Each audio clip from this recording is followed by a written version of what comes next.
While I was watching India versus England, I came up with the idea, what if cricket and football के format को merge कर दिया जाए। अब मेरे पास बहुत क्रेजी आइडिया है। एक बार सोचो कि क्रिकेट के अंदर सबसे बड़ा क्लब लीग कौन सा है। Obviously Indian Premier League. And football के अंदर कौन सी सबसे बड़ी लीग है क्लब लेवल पे?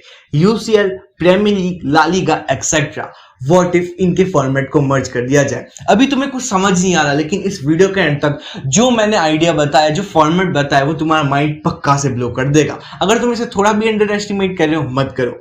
तुम्हें सबसे पहले समझना होगा कि आईपीएल का फॉर्मेट क्या है। तुम में से ज्यादातर लोगों को पता होगा कि 10 टीम्स होती है आईपीएल के अंदर, जिसके अंदर सारी टीम्स 14 मैचेस खेलती है। जब ये 14 मैचेस कंप्लीट हो जाते हैं, जो टॉप 4 टीम्स है वो प्लेऑफ्स खेलती है।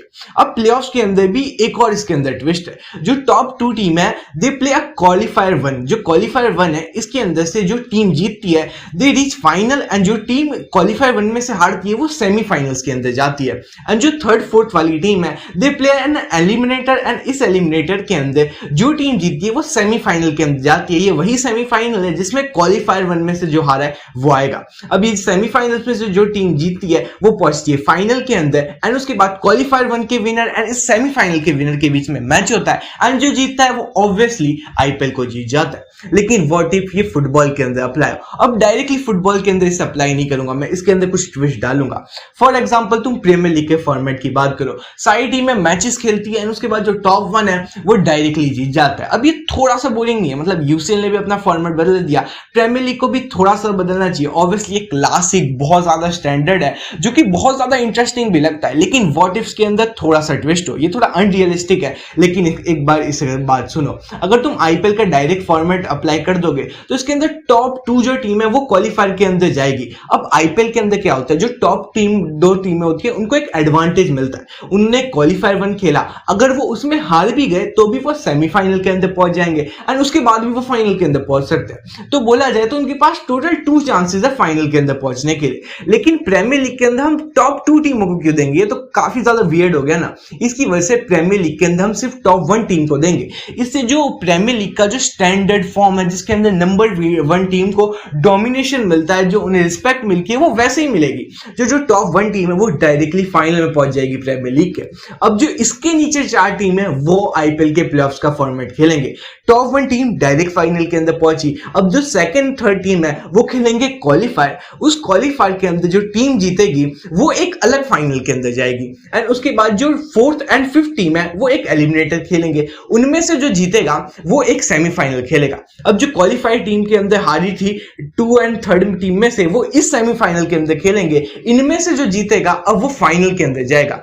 अब जो टॉप 2 ये जो 2 टीम है, ये जो 4 टीमों में से 2 टीमें निकली है, उनके बीच में फाइनल होगा, एंड जो वो जीतेगा वो उसके बाद जो टॉप 1 टीम है ये पूरे प्रीमियर लीग के अंदर उसके अगेंस्ट खेलेगा, एंड उसके बाद उन्हें प्रीमियर लीग का टाइटल मिलेगा। अब ये देखो, ये थोड़ा कॉम्प्लिकेटेड लग रहा है लेकिन बहुत ज्यादा इंटरेस्टिंग है। इससे जो टॉप 1 टीम है उनके पास बहुत अच्छा एडवांटेज है, वो ऑलरेडी इतने ऊपर बैठे हुए, एंड उसके नीचे जो 4 टीम है उनके पास इतना अच्छा एडवांटेज नहीं है। अगर उन्हें प्रीमियर लीग को जीतना है तो या तो उन्हें लगातार 3 मैच ही जीतना है, या फिर 4th and 5th वाली टीम्स को लगातार 4 मैच जीतना है। ये कितना ज्यादा हार्ड है, एंड अगर ये कोई पुल ऑफ कर देगा तो वो कितना ज्यादा इंटरेस्टिंग होगा। सोचो, बहुत ज्यादा इजी है। जो टॉप 1 टीम है वही ज्यादातर जीतेगी, जो कि नॉर्मल प्रीमियर लीग के स्टैंडर्ड फॉर्मेट को कंटिन्यू रखेगा। लेकिन अगर 2nd 3rd 4th 5th team में से जीत गई तो तुम ये नहीं बोल सकते वो डिजर्विंग टीम नहीं थी, क्योंकि उन्होंने या तो लगातार 3 मैच जीते या लगातार 4 मैच जीते। इसकी वजह से फॉर्मेट इतना क्रेजी इसलिए होगा क्योंकि हो सकता है 1 साल 2 साल 3 साल के अंदर प्रोबेबली कुछ चेंज ना हो, लेकिन कभी ना कभी ऐसा होगा कि जो 5th टीम है वो डायरेक्टली 4 मैचेस जीत जाती। प्रोबेबली तुम में से बहुत सारे लोगों को लग रहा होगा कि ये बहुत ज्यादा प्रैग्मेटिक अप्रोच नहीं है कि तुम किसी इतने बड़ी लीग को, जो कि इतने सालों से चलती आ रही है, उसकी पूरी हिस्ट्री हेरिटेज को ऐसे डिस्ट्रॉय करके रख दो या फॉर्मेट को चेंज कर दो। क्योंकि फीफा क्लब वर्ल्ड कप का भी जब फॉर्मेट चेंज हुआ था, या फिर यूसीएल का भी चेंज हुआ था, तो बहुत लोग इसे अपोज कर रहे थे। लेकिन मैं इस पूरे जो सिस्टम है, जो कि बहुत सालों से रन होता जा रहा है, इसे मैं थोड़ा ज्यादा फैसिनेटिंग बनाना चाहता हूँ। तुम आईएसएल या ईएफएल का एग्जांपल ले लो। अब तुम चैंपियंस देखो, जो कि होता है 2nd टायर लीग होती है प्रीमियर लीग के नीचे। बहुत सारे इंक्लूडिंग मी ऐसे फैंस होते हैं जो उसका प्लेऑफ्स देखने जाते हैं। 2nd टायर ये लीग होती है, इसके अंदर कोई बहुत ज्यादा अच्छी टीम्स नहीं होती, लेकिन इसका प्लेऑफ्स इतना ज्यादा इंटरेस्टिंग होता है। कभी भी किसी भी अगर लीग के अंदर प्लेऑफ्स का सिस्टम आता है वो तुम प्रोबेबली बोल सकते हो उस लीग को एक बहुत ज़्यादा यूनिक और बहुत ज़्यादा फैसिनेटिंग स्टाइल देता है। अब मैं ऐसा नहीं बोलूँगा कि प्रीमियर लीग के अंदर तुम जो मेन टाइटल वाली चीज़ है उसे पूरी तरीके से ही हटा दो,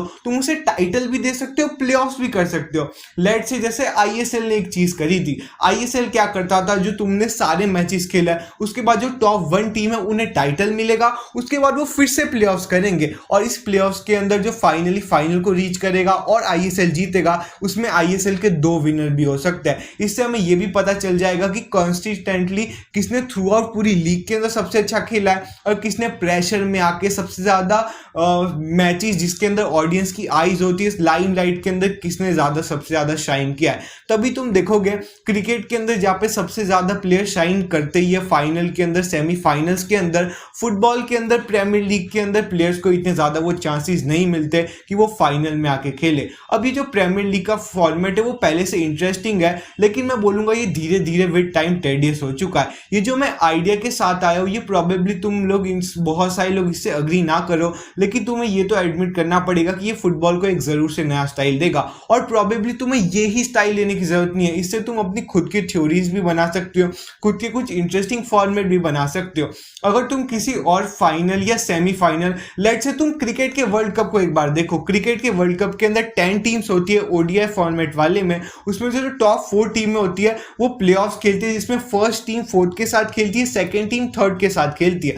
अब इसमें जो फर्स्ट टीम है जो प्रोबेबली अपने 9 के 9 मैचेस जीतती है और जो 4th टीम है जो अपने 9 में से खाली 5 मैचेस जीतती है, उनमें से अगर 9 में से 5 मैचेस जीतने वाली टीम भी फाइनल में पहुंच सकती है, जो कि प्रोबेबली थोड़ा ज्यादा अनफेयर है। इसलिए जो आईपीएल का फॉर्मेट है जहाँ पे नंबर 1 टीम को और नंबर 2 टीम को एक बेनिफिट ऑफ डाउट दिया जाता है, वो मुझे बहुत ज्यादा अच्छा फॉर्मेट लगता है, जो कि आईएसएल के अंदर भी होना चाहिए और सारी लीग्स के अंदर भी होना चाहिए। आईएसएल में जहाँ पे 6 टीम्स को अपॉर्चुनिटीज मिलती है, वैसे ही प्रीमियर लीग या ला लीगा के अंदर इसे अडॉप्ट करना चाहिए और एक ये बहुत ज्यादा अच्छा स्टाइल होगा। ये बिल्कुल भी रियलिस्टिक तो नहीं है, ये ऐसा फॉर्मेट तो बदलेंगे नहीं क्योंकि इसका बहुत बड़ा हिस्ट्री आ चुकी है। प्रीमियर लीग बहुत बड़ी लीग है, लेकिन स्टिल अगर तुम देखो फुटबॉल जैसे धीरे धीरे चेंज होता जा रहा है, ये एक अच्छा आइडिया हो सकता है। वैसे इसमें तुम्हारे क्या ओपिनियन है? Let me know in the comment section.